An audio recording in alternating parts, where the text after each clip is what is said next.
Hey guys, what's going on? It's Dave with Evil Eye Games. Today we're going to continue on with part 7 in our video series of creating a third-person cover shooter. Now, I was having some recording issues, and I've already recorded this video 3 times. This is going to be the 4th.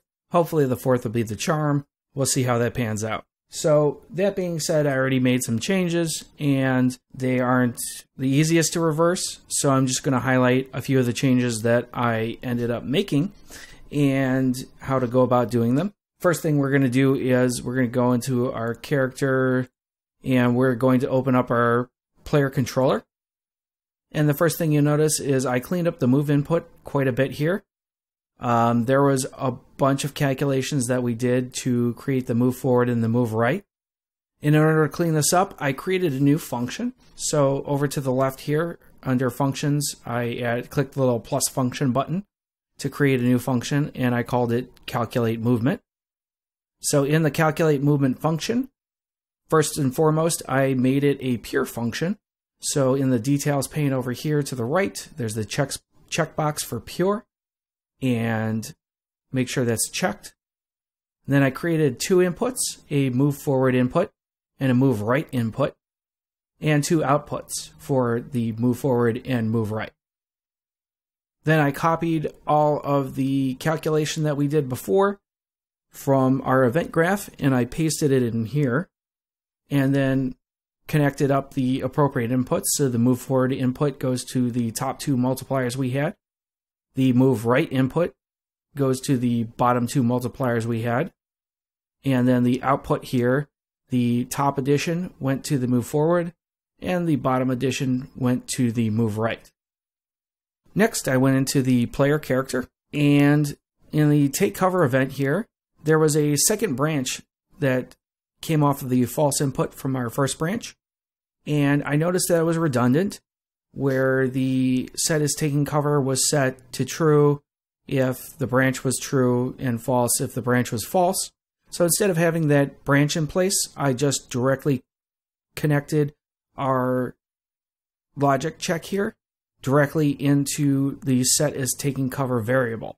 So that way, if this ends up being true, it's going to set is taking cover to true, and if it's false, it's going to set it to false. And then in the set is taking cover function, I ended up moving the set is sprinting to the very end here. I found that hitting the cover button while you're running around, even if you were nowhere near cover, would set your character to not sprint. So we only want it to set is sprinting to false in the event that we actually do some sort of cover action. So I pinned it to the end after this branch, which is only affecting our character if is taking cover is true. So that'll get rid of the issue of using the cover button while sprinting around and not taking cover, but your character will stop sprinting. And lastly, in the player anim BP, I ended up changing the rate of a bunch of animations, particularly the ones where the player gets into and out of cover. I wanted to make them consistent with each other. So for the cover left to aim left animation and the cover right to aim right animation, I opened up the animations themselves. And at the bottom, you can see the actual time of the animation. In this case, with the cover L2 aim U, it's a 0.9 second animation, and I wanted to make getting in and out of cover consistent, and I wanted to play at a half second. So I simply took the rate of the animation, divided it by the target animation speed that I wanted, and then in our graph here, when selecting the animation, there's the play rate down here. I set the play rate to the result of that calculation. So in this case, it's 0.9 divided by 0.5. So that gave me a result of 1.8. And now the animation plays in a total of a half second. So I did that with the cover left to aim left, the cover right to aim right. And then I also wanted to make the transitions from taking cover right to taking cover left here in the center consistent as well. So I did the same thing with those, except I made the animation target time that we're looking for be 1 second, which made it much easier because I just entered the total time of the animation into the play rate. So if we open that up, the animation is 1.667 seconds long, so I set the play rate to be 1.667. And then same thing for the cover left to cover right. The animations were the same time. So this will play the animations faster, and the character will flip left and right faster. And finally, the cover left to idle and the cover right to idle animations, I once again did the same thing with those. I wanted to make getting up and getting into cover be consistent. So for those animations, the animations themselves are 1.167 seconds. I put that animation play rate into the play rate field, and now the animations play consistently at 1 second.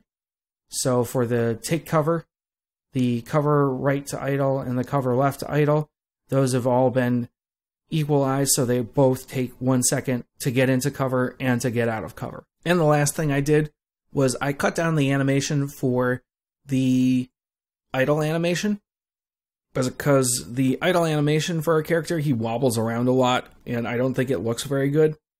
You don't necessarily have to do it if you like it, but I did this by going into the animation tab here. I search for idle, and we find that at the bottom here there's the rifle idle animation. And basically I just cut it down to 2 frames by going to the front of the animation, right-clicking on the little selector here. It came up, remove frames 2 to, I think it was 433. So that way it's basically just a couple of frames for the idle animation, so he sits still. Once again, that's completely optional, but in the case I didn't really like the idle animation, he wobbled around way too much for me. So we're going to head and get into today's topic. And for today's topic, I took a while to kind of figure out where I wanted to go with this.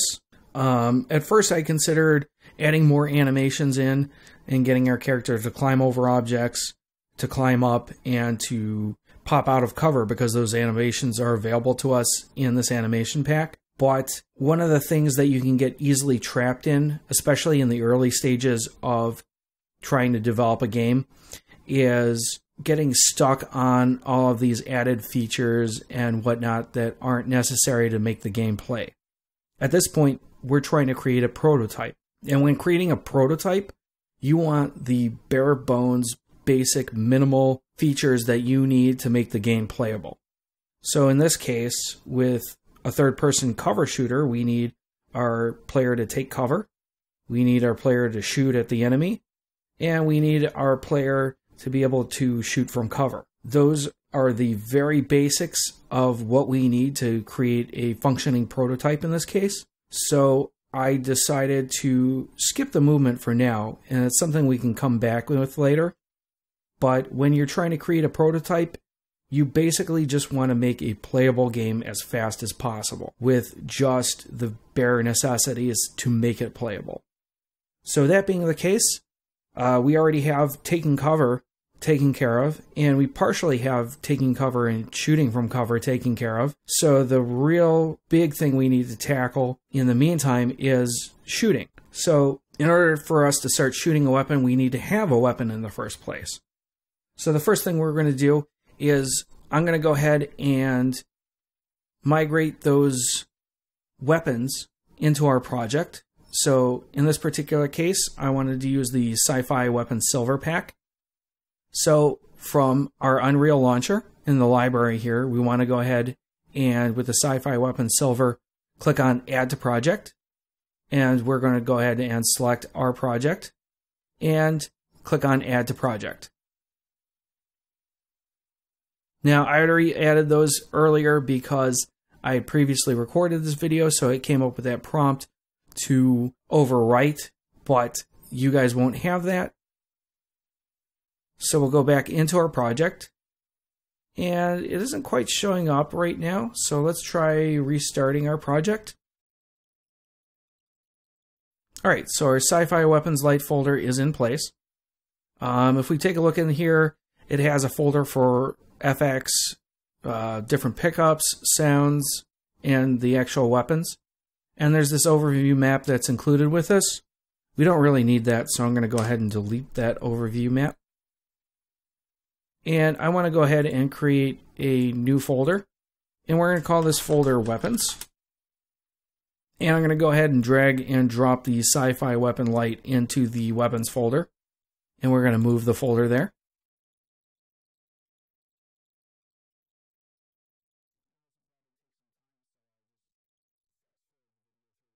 Alright, so once the move is complete, you may be stuck with a situation where there's the weapons folder outside and there's the sci-fi weapon folder inside.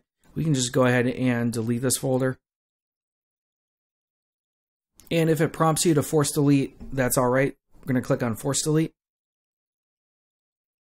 Alright, so at this point we have our weapons folder with the sci-fi weapon light folder inside of it. Inside the FX tab here, it's going to contain different effects for firing animations. The pickups folder is going to contain the weapon pickups. So if you want to have ammo out where your character runs into them and picks up ammo for your weapon, that's what these are for. The sound is all the firing effects and the reloading effects for each weapon. And then the weapons folder itself contains all the different static meshes, the physics assets, and the skeletons, as well as the animations, materials, and textures. So I really like this weapons pack because it contains all of the animations and all of the effects that are needed, as well as sounds. So we don't really have to add a whole lot. Now, a lot of this stuff you can custom make yourself, like if you make custom meshes, you can create custom effects for firing effects, so muzzle flash, and when it impacts a surface, all that can be done. But for the convenience of this tutorial, this weapons package makes it really, really easy. And the animations for the actual meshes themselves contain the actual firing effects built in. So if we go into the anims folder, for example, here, and we'll open up the, the fire rifle. It actually has a firing rifle animation in here. And you'll notice that there's a couple of notifies, one for the firing cue, which is the sound, and one for the muzzle flash. So it'll spawn the particle effects for the muzzle flash itself on the weapon. So we don't have to add those in the scripting, but be aware that if you're using your own custom weapons and your own custom meshes and effects, that you are going to have to either trigger these through an animation with notifies like this, or that when we actually fire the weapon, you're going to have to trigger the sound and the effect as well. So I'm just going to close out of this and back up to our top weapons folder. I am going to right click in here and I'm going to create a new folder, and I'm going to call this player weapons. And we're going to open up our player weapons folder, and we're going to create a new blueprint. And we're going to make this of an actor class. And we're going to call this weapon base weapon _ BP. And this is going to be the base from which all of our weapons derive from. So if you're not familiar with parent-child class relationships in programming, essentially what we're going to do is we're going to create one base class that's going to have all the variables and functions in it that we're going to need to use that are going to be consistent across all the weapons that we're going to have. And when we create the child classes, they're going to derive from this base weapon class. And the child weapons will inherit anything that the base weapon has. So if there are variables or functions in there in the base weapon, the child class will also have all of those functions as well. But we can create differences with different children. So in the event of, having an assault rifle versus a shotgun versus a grenade launcher or a sniper rifle, they're all going to do slightly different things.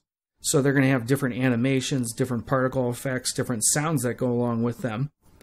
But what we can do is we can set it up so there's a main structure so all this stuff happens in the base weapon.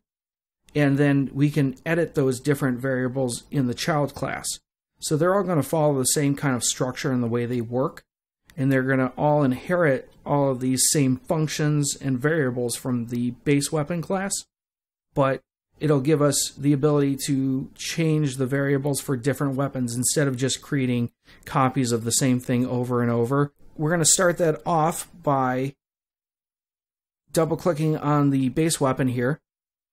And what we're really going to need for right now, we're not going to get into firing the weapon today. We're just going to get it to attach to our character.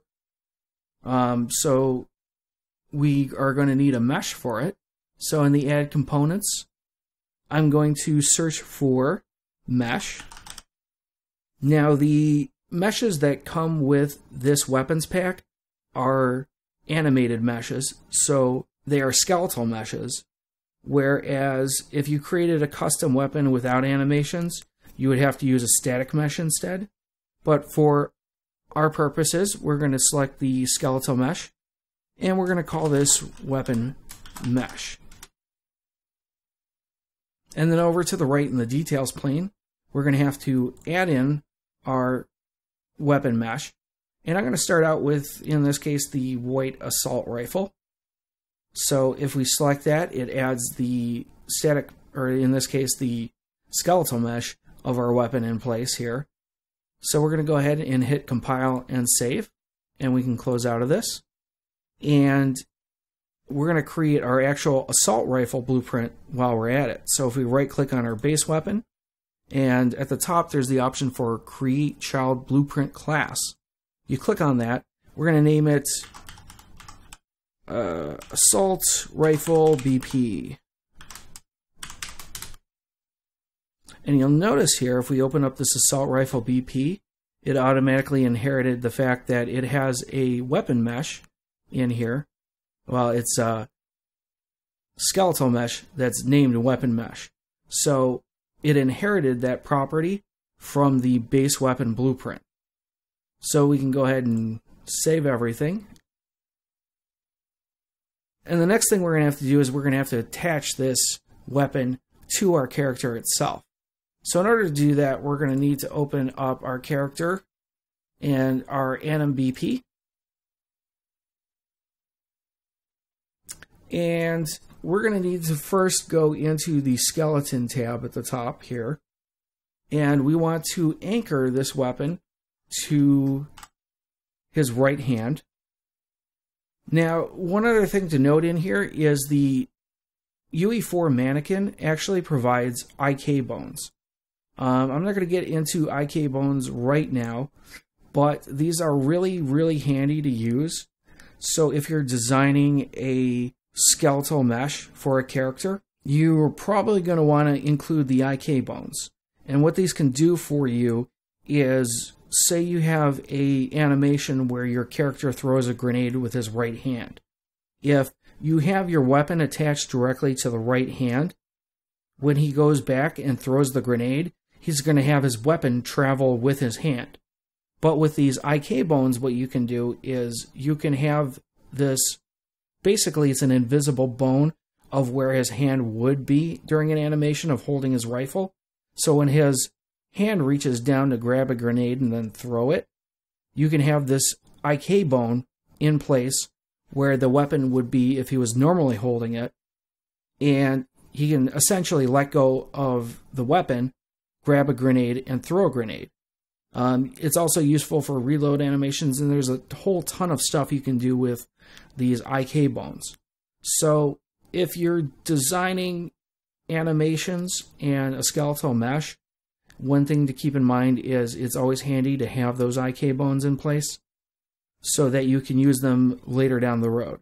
Now, there are some skeletal meshes and whatnot that exist out there on the UE4 marketplace that do not have the IK bones in them.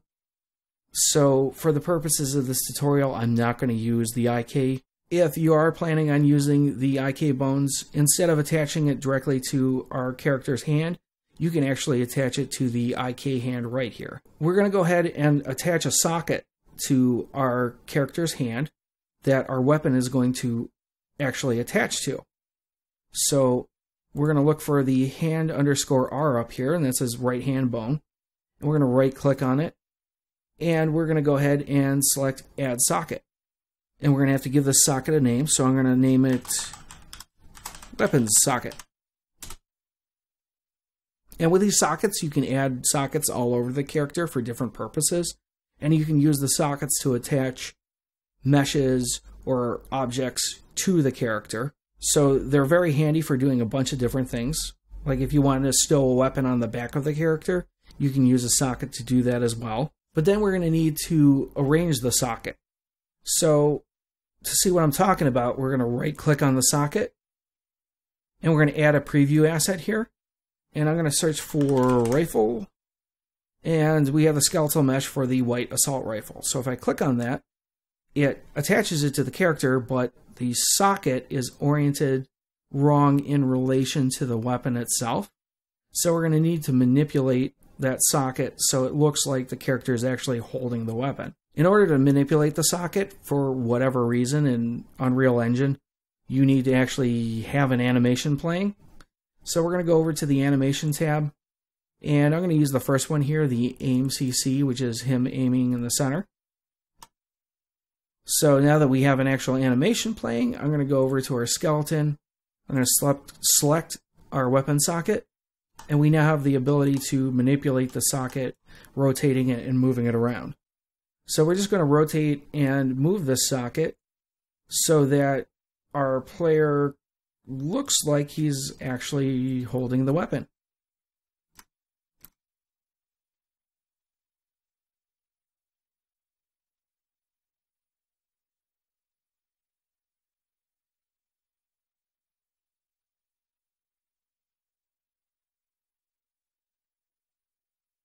And for the left hand of our character, we don't want to focus too much on this at this point.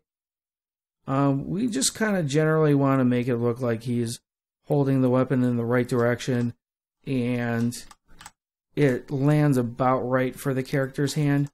We're going to go ahead and use IK animations later on that are going to fix his hand holding the actual weapon itself. So it will look better at some point, but for now, we don't really need to worry about it all that much. So once it looks like the character is holding the weapon properly, we can go ahead and save our skeleton. And if we hit play now, there's actually not going to be a weapon in place. That asset that we added in here, the rifle, is a preview-only asset. So it doesn't actually spawn in-game, and it doesn't really exist. It's just there so we can see the orientation of everything and test everything out and fit the socket properly. So we're going to have to actually add this weapon to our character. So we're going to need to open up our player character. And from Event Begin Play, we're going to drag off of here. And we're going to spawn actor from class. So let's select spawn actor from class.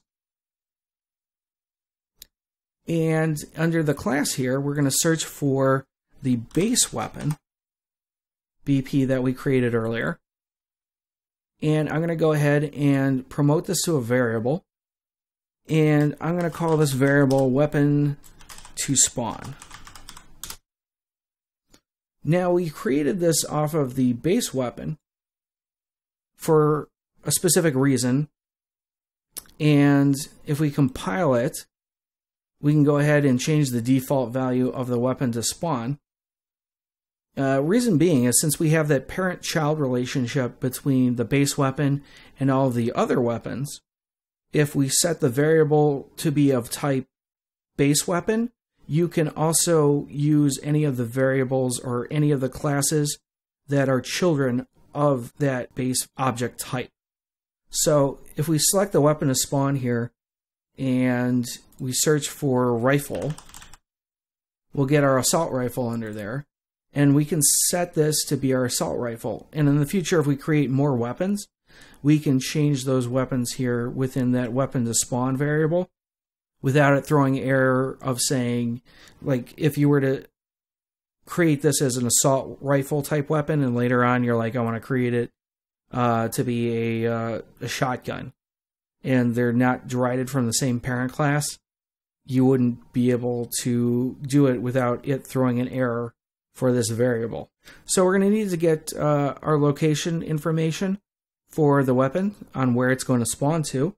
So we're going to right click and we're going to get actor transform. So what this function will do is it'll get the transform value of our player character, and we can go ahead and plug that transform value into spawn transform. And then for the collision handling override here, we're just going to always spawn ignore collision. And if we go ahead and compile, all of our errors should go away. Now that we have our rifle actually spawned, we want to get a reference to this weapon so we can use it later on. So for the return value here, I'm going to promote to a variable, and we're going to call this variable equipped weapon. Now that we have our equipped weapon, we're going to want to attach it to our character. So I'm going to drag off from our equipped weapon here, and I'm going to search for attach actor to component. And it's going to connect up our equipped weapon to the target. And then we're going to need to fill in the parent. And the parent for this is going to be the static mesh of our character, where the skeleton actually resides. So up in the Components tab here, I'm going to click and drag from the mesh so we can get a reference to that. And I'm going to plug this into the parent. And then we have to give a socket name here. Now, one thing to keep in mind with socket names is this socket name is going to have to be absolutely identical to the name that we actually created within our skeleton for the socket. So this socket right here is weapon socket. So I'm going to copy this name here, and I'm going to paste it in place in the socket name. So this, just to reinforce this point, this name here has to be absolutely identical. Otherwise, it will not work. If there's any difference in case or spacing, or it's misspelled, it will absolutely not work. And then finally, the attached location type, we're going to snap to target and keep world scale. So at this point, we can go ahead and hit compile and save, and let's hit play. So at this point, our character is holding a weapon, and it's attached to his hand, so as his hand moves around, it stays attached to the location of where his hand is. Now, one thing you may notice is the character's left hand isn't exactly in place, and like I noted before, we're going to come back to this and we're going to adjust his hand using IK in order to get a better placement on the weapon. But right now, that's not a top priority for us. So it's something we're going to do later down the line. But at this point, we have our character. He has a weapon that he's holding. So we're on a good start to getting this weapon to actually do something for us. So in the next video, we're going to continue on, and we're going to actually get this weapon to actually fire something. So we'll get it to play effects, we'll get it to fire a projectile, and we'll get a reaction when the projectile hits the target that it's going for. So if you have any questions or comments, please leave them below, and thanks for watching.